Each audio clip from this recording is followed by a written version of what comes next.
Hola mis amigos, bienvenidos a este maravilloso programa titulado ¿Qué dice la Biblia? Un famoso evangelista declaró que el pecado y el infierno están casados, a menos que el arrepentimiento declare allí un divorcio. Y uno más también llegó a decir que la Biblia te mantendrá alejado del pecado, o el pecado te mantendrá alejado de la Biblia. Esto es para reflexionar en cuanto a nuestro tema del día de hoy. ¿Qué dice la Biblia en cuanto al pecado? Y vamos entonces a iniciar con una serie de preguntas y contestaciones que también tiene la palabra de Dios. Vamos entonces a iniciar con la primera pregunta. ¿Dónde y cuándo se inició el pecado? Y la palabra de Dios responde según Apocalipsis en el capítulo número 12, versículos 7 hasta el 12. Y dice la palabra de Dios: entonces hubo una gran guerra en el cielo. Miguel y sus ángeles luchaban contra el dragón. Luchaba el dragón y sus ángeles, pero no prevalecieron, ni se halló ya lugar en ellos en el cielo. Y fue lanzado fuera el gran dragón, la serpiente antigua que se llama Diablo y Satanás, el cual engaña al mundo entero. Fue arrojado a la tierra y sus ángeles fueron arrojados también con él. Entonces se oyó una gran voz del cielo que decía: ahora ha venido la salvación y el poder, el reino de nuestro Dios y la autoridad de su Cristo, porque ha sido expulsado el acusador de nuestros hermanos, el que los acusaba delante de nuestro Dios día y noche. Ellos lo han vencido por medio de la sangre del Cordero y de la palabra del testimonio de ellos, que menospreciaron sus vidas hasta la muerte. Por lo cual, alegraos cielos y los que moráis en ellos. Ay de los moradores de la tierra y del mar, porque el diablo ha descendido a vosotros con gran ira, sabiendo que le queda muy poco tiempo. Esta es la respuesta a la pregunta: ¿dónde comenzó el pecado? Sí, realmente el pecado no inició en la tierra. El pecado inició en el cielo y fue traspasado posteriormente ese conflicto, y ahora nos ha alcanzado a nosotros. La siguiente pregunta también nos dice de la siguiente manera: ¿en quién se originó el pecado? Y vamos a leer qué dice la palabra de Dios. Dice la escritura así: tú, querubín, voy a leer Ezequiel 28, 14 al 17, perdón. Dice la escritura: tú, querubín grande protector, yo te puse en el santo monte de Dios. Allí estuviste en medio de las piedras de fuego, te paseabas. Perfecto eras en todos tus caminos desde el día en que fuiste creado hasta que se halló en ti maldad. A causa de la multitud de tus contrataciones, fuiste lleno de iniquidad y pecaste. Por lo que yo te eché del monte de Dios y te arrojé de entre las piedras de fuego. Oh querubín protector, se enalteció tu corazón a causa de tu hermosura. Corrompiste tu sabiduría a causa de tu esplendor. Yo te arrojaré por tierra delante de los reyes, te pondré para que miren en ti. Muy bien, entonces la escritura dice que el pecado se originó en un ángel que había sido creado, pero que se rebeló contra la autoridad de Dios.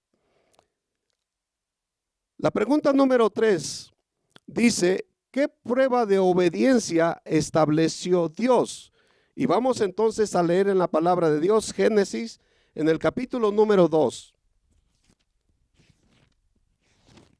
Y voy a leer versículos 15 al 17.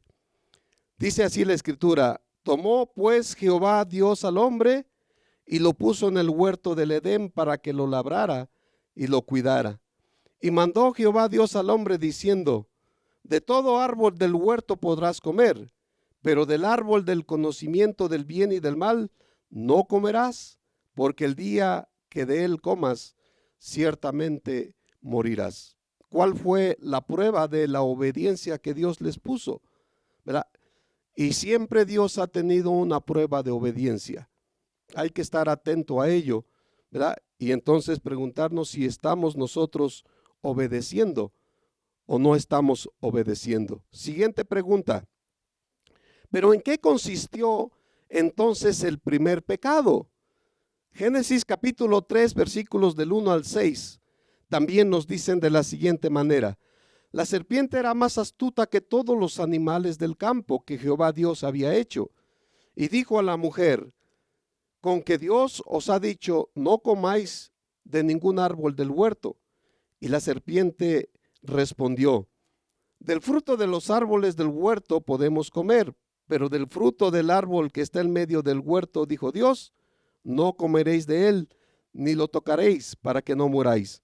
Entonces la serpiente dijo a la mujer: no moriréis. ¿Cuál fue entonces el primer pecado? No importa lo que nosotros pensemos o hagamos, simplemente que transgredir la voluntad de Dios ya es entonces un pecado. Hay que tener mucho cuidado. Pregunta número 5. ¿Qué es entonces pecado? Vamos a leer entonces Primera de Juan en el capítulo número 3. Y voy a leer entonces en el versículo 4. Dice de la siguiente manera: todo aquel que comete pecado infringe también la ley, pues el pecado es la infracción de la ley. ¿Qué es pecado entonces? Transgredir la ley, desobedecer lo que Dios ha dicho. Eso es un pecado. Debemos de meditarlo para saber si estamos bien ante Dios o estamos cometiendo alguna falta. Pregunta siguiente: ¿a quién entonces se somete el pecador? Y en el capítulo número 3 del mismo libro de Primera de Juan, pero ahora en el versículo 8, dice de la siguiente manera: el que practica el pecado es del diablo, porque el diablo peca desde el principio. Para esto apareció el Hijo de Dios, para deshacer todas las obras del diablo. Y el primer pecado precisamente inició sometiéndose el ser humano a la voluntad o obedeciendo al diablo. Y eso ya es que nosotros nos sometemos a él. Cada vez que fallamos, el diablo triunfa. Cada vez que nosotros obedecemos a Dios, el diablo fracasa. Vamos a ver la siguiente pregunta. En la siguiente pregunta entonces dice: ¿cuál es el resultado del pecado? El resultado del pecado lo vamos entonces a analizar en el libro de los Romanos, en el capítulo 6, versículo 23. Y dice: porque la paga del pecado es muerte, pero la dádiva de Dios es vida eterna en Cristo Jesús, Señor nuestro. La escritura es clara: la paga del pecado es la muerte. El pecado siempre nos va a ocasionar problemas.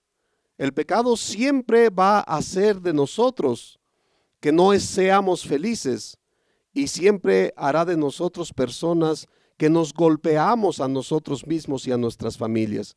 Y es por eso que la palabra de Dios nos invita a ser fieles y obedientes a Dios para no vivir esas tristes consecuencias. Cuando nosotros comprendemos entonces las consecuencias del pecado, entonces nos preguntamos: ¿qué debo de hacer? La palabra de Dios nos da 3 consejos y los vamos entonces a leer rapidito. Número 1, Santiago en el capítulo 4 versículo 7 dice: someteos pues a Dios, resistid al diablo y huirá de vosotros. El primer consejo es: alejémonos, no estemos acariciando esa tentación.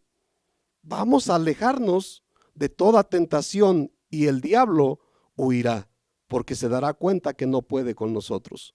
Número 2, en el libro de los Romanos capítulo número 6 y versículo 12, dice de la siguiente manera: no reine pues en vosotros el pecado, en este cuerpo mortal, de modo que lo obedezcáis en sus apetitos.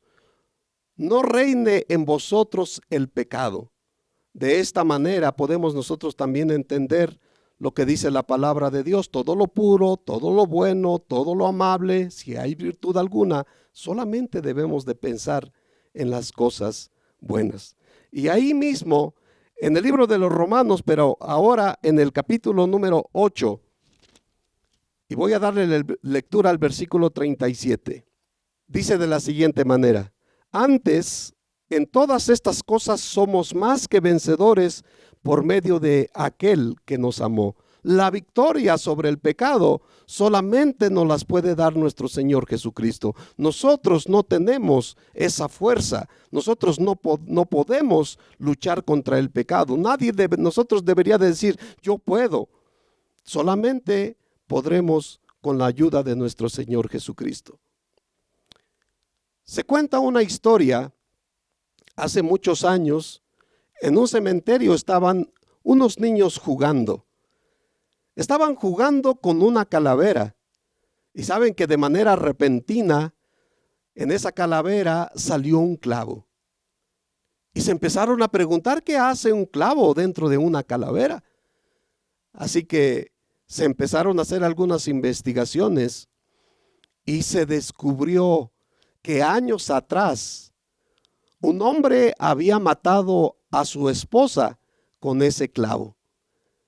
Parece que el delito se había ocultado, parece que nadie se había dado cuenta, y simplemente los últimos años de ese hombre ya anciano los tuvo que pasar en una cárcel. Esas son las consecuencias del pecado. Nos resta solamente aconsejarles, queridos amigos, que todo pecado saldrá a la luz. No hay nada oculto. Así que solo nos queda actuar conforme a la obediencia de nuestro Padre Celestial para vivir vidas más estables. Que Dios les bendiga y entonces nosotros seamos fieles y obedientes a la palabra de Dios.